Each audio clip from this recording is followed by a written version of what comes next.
Hey, it's Mr. X Irish here with another battle gameplay. Today we find ourselves at the Battle of the Dumfries Mines, just southwest of Edinburgh, Scotland, between the forces of the French Empire and the United Kingdom.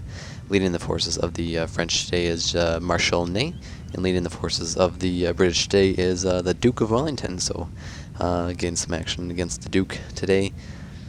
As I said before, we are just southwest of Edinburgh, Scotland. I, about last turn, landed in Ireland and led a sizable force led by Marshal Ney to capture Dublin. There was no troops, so I could simply capture it, and I liberated Ireland, so there's now a country of Ireland, or nation, I should say, Erie, or Ireland, and I just went northward and eventually crossed the Irish Sea into Scotland, and there was no actual army in Edinburgh, but there was a very large British force led by the Duke just south, so that's where we find ourselves today. If you look at my army, I have about 3 units of very good and highly experienced artillery, 2 corps of 3 to 4 battalions of line infantry fusilier lines. There's Marshal Ney, some Marines of the Imperial Guard. I have 4 units of cavalry, some hussars, some Mamelukes of the Imperial Guard. Way in the distance back there's some more heavy cavalry, and another unit of heavy cavalry. And I have 1 unit of these kind of elite grenadiers. They're only made up of 100 men, but they're very tall and very powerful. So they're kind of acting in my reserves, I guess. And then I have 2 units of chasseurs on foot. Kind of a nice little light infantry unit that you can spread out to avoid any big artillery hits. So right now, I deployed first due to Duke of Wellington's vast experience on this land. He got the advantage of deploying second, so I just decided to put all my artillery up front here, kind of a grand battery, with my 2 corps of line infantry battalions on the side. My chasseurs on foot are going to advance here to flank them, kind of hit them as they hopefully advance in this kind of conflict. And I'm kind of swinging around now my unit of 4 battalions to be able to face these couple approaching units as they approach. If you look at their army, they have some line infantry foot battalions, some advancing cavalry now, some 1st hussars, big cavalry attack over here. I was able to put my Imperial Guards in square formation. Some light cavalry, some Royal Americans, good skirmishers, some more line infantry, some horse artillery, 5.5-inch howitzers, some heavy cavalry. So there's the British Army. And then on my left, my unit of corps of 3 battalions of infantry to just kind of maintain their space right there. And I was going to advance my Marines kind of to the side to prevent them from flanking my units of line infantry right there. And I have 2 units of cavalry on each side of the battle to assist in case they're needed. So I do outnumber them about 400 men, I believe, but I just thought this would be a nice battle. I don't think I've ever had a battle before in the United Kingdom, so it's kind of a first. Since the last battle we passed a whole winter. It's now the spring of 1806. I've done a lot of improving of the local economy, like roads in every region and stuff like that. The Ottomans declared war on me for whatever reason, so we're now at war with the Ottomans. I was able to build a fort in Venice, which is east of Milan. So to avoid because I'm totally withdrawn from Austria, and so there hasn't been any big conflicts with Austria in a while. But I have that fort to prevent them from invading Italy, or at least with a sizable force that have a tough time. And as we are fighting this battle in Scotland, Napoleon was able to land via ship, kind of sneak by this little fleet of British troops and land in southern Wales, just west by a couple, probably 100 miles or so of London. So hopefully all the force after this battle coming from the north and a force going from the west, eventually to bring the demise of the United Kingdom in this 1805 European campaign. So now to the battle. These foot battalions are going right in front of my grape shot, so not a good decision there. They decided to invade my, not invade, but attack my 2 squares line infantry that was able to get in 2 squares. Looks like we kind of got putting my Marines behind this little wall right here to exchange volley fire with any approaching forces. Harassing some of these units with my Mamelukes of the Imperial Guard. I'm trying to take out their artillery with my light cavalry hussars. Because I've been experiencing mortar shots. And my other 2 units of cavalry are advancing kind of in my rear. Eventually will be on my upper right to help maybe take out the artillery or sweep across if most of their units are losing morale.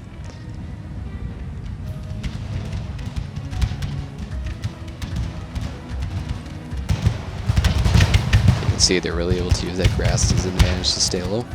That's another reason why I like the Chasseurs on foot. Accuracy is good from long range. Still going at it over here by these units of light infantry.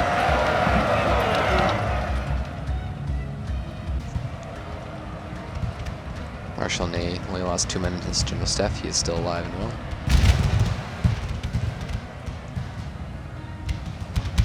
You can see my men firing behind this kind of wall to protect a good portion of their bodies.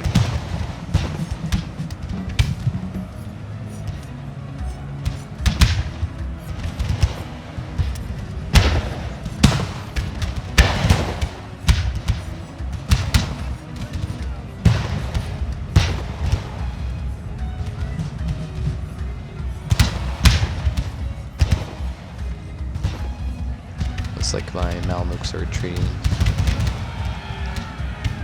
Only about 46 out of 120 left. But their cavalry units are lagging or fading. And they are retreating as well, so my squares succeeded. Advancing my right wing of my 4 corps of battalions of light infantry. Having these 2 units do a infantry charge.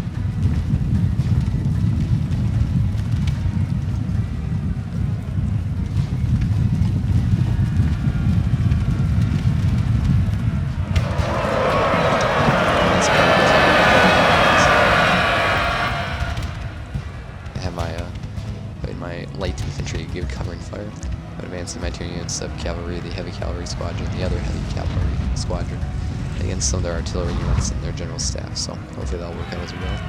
I have to look out. I don't want to get any friendly fire artillery in the distance, so I'll probably have them self-firing soon. I'll focus on these troops in the middle.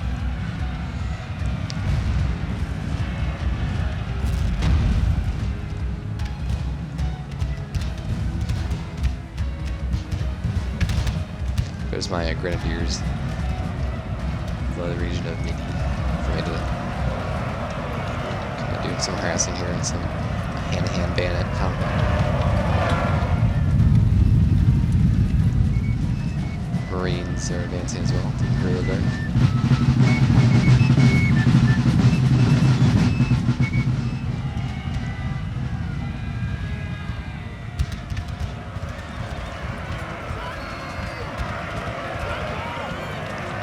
We got a little cavalry battle here with my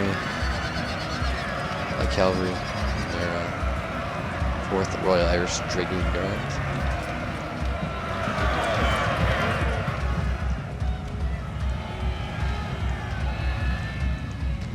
I'm kind of forming my right wing of corps of line infantry into this huge line of volley that will just encompass this kind of area overlooking this gauntlet, I guess, that any troops would come down, so we'll just exchange some volley with that unit of light foot. My chasseurs will come around on their right side, eventually hit the British in their rear, in case it's needed, but the battle's going pretty smooth so far. My dragoons waiting in case they're needed.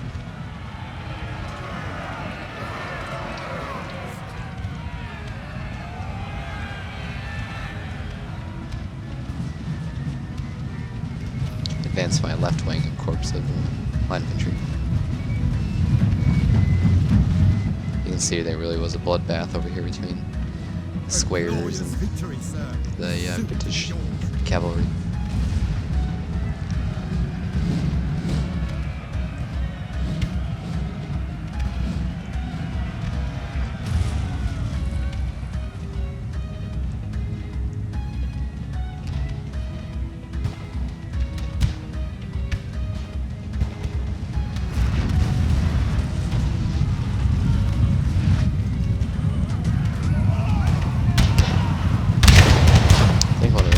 Left in the British are these not Royal Americans, excuse me, the grasshoppers, some skirmishers.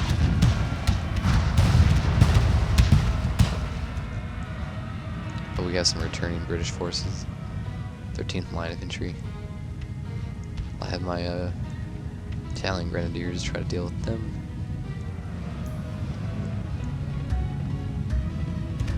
Marshal Ney there, helping with morale.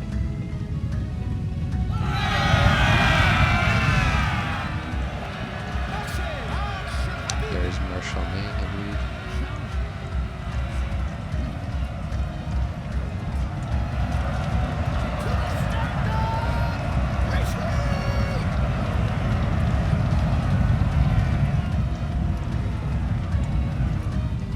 The men are fatigued, sir, and must rest a while.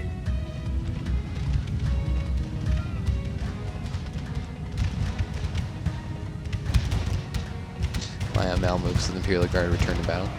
I'll have them harass this 13th Line Infantry battalion.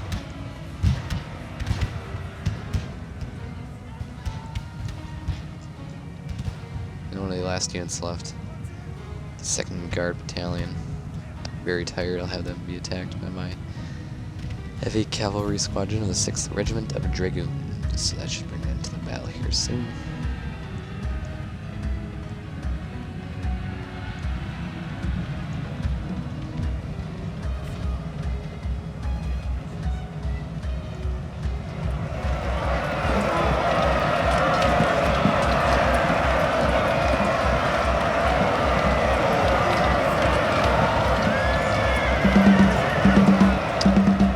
Should bring it into battle. There's Marshal Ney over there.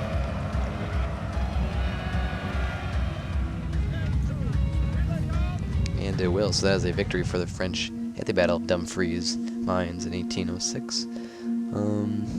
I had about 600 more men than them, but it was able to really destroy their army under the Duke of Wellington. Look at unit stats here. Units with the most kills is the 8 cannons of 8-pounders and the 5th Regiment of Hussars. So those two units are the battle units of the day at the Battle of Dumfries. Thanks for watching the videos. I've been getting a lot of views lately. Appreciate that, and keep commenting and liking to help me out. So other than that, this is Mr. X Irish. I'll have another video out soon.